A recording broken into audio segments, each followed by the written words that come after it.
new United States aircraft carrier Shangri-La, named for the mythical base from which American flyers bombed Tokyo, is sponsored by Mrs. Doolittle, wife of the man who led the raid. 2 years ago, President Roosevelt decorated Major Doolittle, now a Major General, for his daring feat. It was from the carrier Hornet that Doolittle and his 79 valiant flyers prepared for their surprise attack. President Roosevelt called the Hornet Shangri-La when asked to reveal the base from which the huge B-25 bombers took off.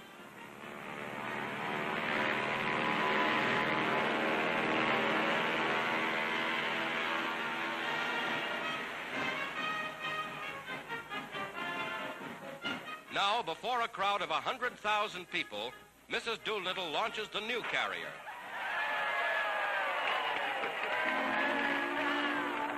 And a real 27,000-ton Shangri-La goes to join the great fleets of United Nations warships.